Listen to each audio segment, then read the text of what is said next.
Are you feeling unmotivated during this exam season? Why not try these 8 life-changing habits that will help get your motivation back during this hard time? Guys, welcome back to my channel. I hope you're all doing well. If you are new here, my name is Esther. I'm a pre-reg pharmacist working in a community setting, and I share content relating to education, empowerment and lifestyle. So if you are new, welcome to the family. Thank you for joining us today. So in today's video, I'll be sharing with you 8 life-changing habits that you can use or do to help you get your motivation back during the exam season. So this is the exam season, and I know this is the period where a lot of us actually struggle to pick up our books to read or even actually want to get any work done. So without further ado, let's get straight into what you can do to get your motivation back during these trying times. The first point, which I know a lot of you might not agree with, is to avoid excessive intake of caffeine. This is a mistake a lot of students make, including myself when I was still studying at uni, and I've had to learn to change that this time. What we do is that we tend to turn to coffee or energy drinks to help us study because we think it's going to help us stay up longer during the exam revision. However, what you might find out is that you will end up crashing and actually feel burnt out by taking too much of caffeine, and it's not actually good for your body to depend on it too much. So by doing this, you could actually get unmotivated to actually get any work done because you are over exhausted and you are running on caffeine to keep your brain active. So I recommend you reduce the amount of coffee you take. I'm not saying you should not take coffee. I love my coffee. I'll have like 1 or 2 a day, but not too much of it. Too much of it is actually not helpful, and that can actually help you get unmotivated than actually keeping you motivated. My next point is to cut back on other commitments.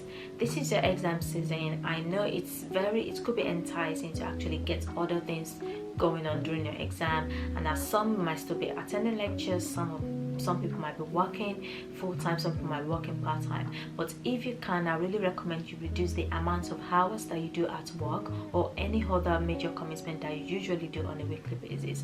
And by doing this will help you to actually stay on top of your work and have more time to study. It sort of remove the pressure of, oh god, you have other commitments and you still have to study off you.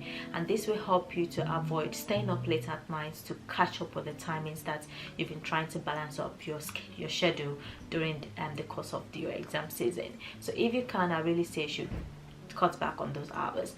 However, if you fall in a category like myself where I'm working full-time 9 to 6 Monday to Friday, it might be difficult for you to actually cut back on your hours because you've got to go to work. Or if you're still attending lectures, it might be very difficult for you to still cut back on your hours because you have to attend your lectures. So what you need to do is to sort of find a balance. That it's a whole week. I'm sure you're not working all the way to the weekend. That'll be a day or two where you have the time off. So what I do in my situation is that I leave my weekends for studying, and what I do with that is that I don't put any other events or activities on my weekends. All I do is study and relax. So I still have that balance, and I have more time for myself instead of feeling that much pressure where I'm staying up late during the week to study after coming back from work at 6, and then I have to wake up at 7 a.m. in the morning to get to work at 9 o'clock in the morning. That sort of really ruin your routine and sort of can be difficult to find the balance. I might not be able to get motivated because you're actually tired, your body is actually tired, and you're just trying to catch up on every time you have to get that studying done. So if you can, I'll say you should reduce your hours, and if you cannot, I'll say you should find the right balance for your hours to fit in your study schedule, to fit in with your other life commitment. Another point is to eat a well-balanced diet, as it can be very tempting to reach out for foods and snacks such as chips, chocolates and any form of junks to see you through your exam revision. What you might find out is that you're more likely to concentrate a bit more better when you eat nutritional meals and healthy snacks. While the hot treats here and there, for exam revision reward of taking like snacks and things to just treat yourself as a reward for your revision, what you don't know is that overloading on sugar and salt will end up leaving you to feel more flat, and you can actually feel more stressed from it because you've got too much sugar in you and too much salt. So I feel like having a well-balanced diet and a well-balanced meal, making everything balanced, would help you to get your motivation back and actually get the best out of your study period, no matter how small of the time you spend doing that studying. Another point is to find a friend to study with. Socializing with friends or studying with friends will give you an opportunity to socialize and take a break while you remain productive. And another thing you might find out by doing this is that you could end up working more effectively when you study alongside people that can motivate you. When I was at uni, there are days where I just can't be bothered to pick a book. I just even can't be bothered to get out of my bed and get work done. So that day, you know that it's mostly pajamas day, under my duvet, nothing, and all I want to do is binge watch on Netflix and all the K-dramas in this world. But what I do to get myself out of that slum is I sometimes call my friends, my study partners, to just see how are they doing, are they working up, what are they currently doing, to just see, to just gauge the thing. Most likely 80% of the time they're actually studying, and it's like, oh, I was looking at this topic, I'm making notes on this thing. Just listening to them doing this or saying that they are doing that motivates me, and by doing this I literally get out of my slump straight away, go to the shower, have a shower, get dressed for the day, sit by my desk and get a lot of studying done. Another thing I do is that because of the pandemic, we had a situation where we couldn't even be with each other all the time, but thank God for phone calls, thank God for FaceTime, thank God for Zoom sessions. So what we do is that we could be on a conference call with each other at everybody's home, no one is together, and what we're doing is we are studying together. We go through topics together, we go through content together, and that really keeps the motivation going. And what I find is that I learn a lot more that way than when I am by myself studying, because of course you by yourself you get tired studying. So to keep that momentum going, to keep that information in, you have other people around you where even though you are both studying, I think what you will find is that you don't study straight on for 2 hours. You sometimes take breaks in between to catch up. Oh, look at this person just text me. Oh, look at this person just messaged this in the group, in the course group chat and things like that. By doing that, you still having a break, but you're socializing, but at the same time you're getting productive and learning from each other. So I would say finding a friend to study with will really help you to get your motivation back. Another point is that when planning for your revision, allow yourself some time for breaks. Studying can be very tiring, trust me. I've not seen anyone in this whole wild world, if you find someone, please let me know in the comments, that loves studying 24/7. Sometimes you just want to chill, sometimes you just want to relax, sometimes you just don't want to do anything. But if you're in the exam revision season, you've got an upcoming exam, so you've got to study. So if you're not taking breaks in between, it just makes the thing much more bulky and you feel much more overwhelmed. So it is very important to sort of fit in some breaks ever so often. Even though you're short of time or you're feeling overwhelmed, try to get some breaks in. It is recommended to have 5 minutes break after every hour of study. Some people can deal with that, some people need more breaks than that. Just do what works for you. There are different techniques to make sure to remind you to get breaks in when you study. We have the Pomodoro technique, where you study for 25 minutes and you take a break for 5, study for another 25 minutes, take a break for 5. Before you know it, you've actually had a good 20 minutes break in the space of 2 hours of studying by practicing that method. But there are other methods out there. You can search what works for you and do what works best for you.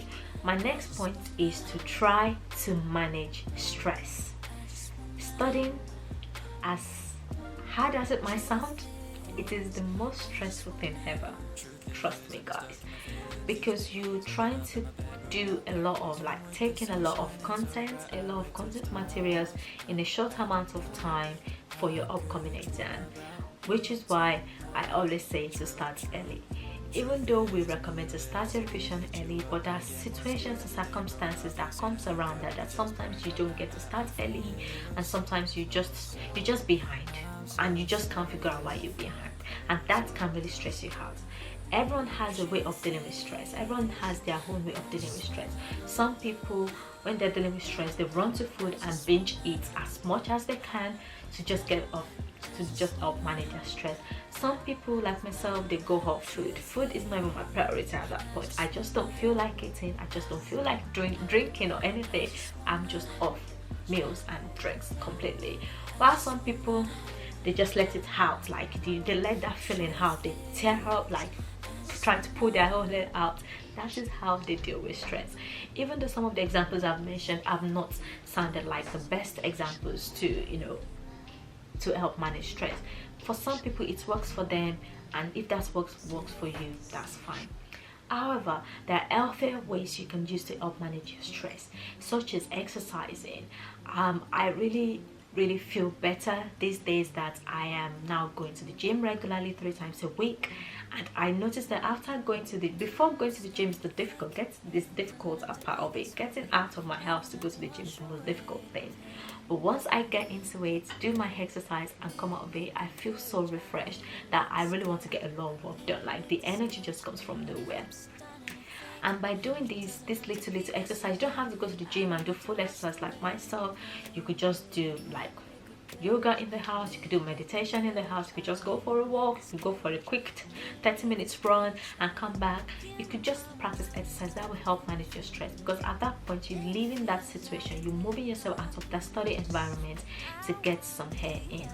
Another thing you could do is you could take a nap. I am a huge advocate for naps. Like, my friends knows me, like I would do anything to like sneak in a little 10 minutes nap with whatever I do. And every day I try my possible best to have a nap. Even if I am at work during my break time, I usually spend at least 10 minutes to 20 minutes of my break just taking a nap.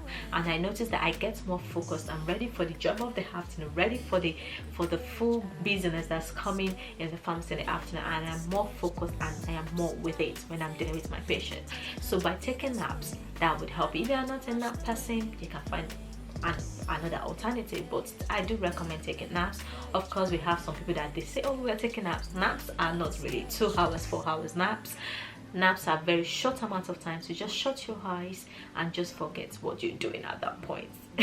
That is, I would really recommend it. So by doing this, that helps you to manage your stress better, because you're coming out of that zone, that study zone, and you're doing something that is way outside of your studying. And this is even more different from taking breaks, because with this one you're actually intentional. You're going out of that system, you're going out of that study, whatever you're studying at that moment, to do something else entirely. And by the time you come back, you have that energy, you feel much more motivated to do more work and study more. Another point is to get a good night's sleep. Giving up your sleep to stay up at night and just do like late night cramming is not a very good habit, even if you want to be more prepared for your exam. And before someone comes at me in the comments and say, but Esther, you like to study at night, what are you saying? What are you talking about?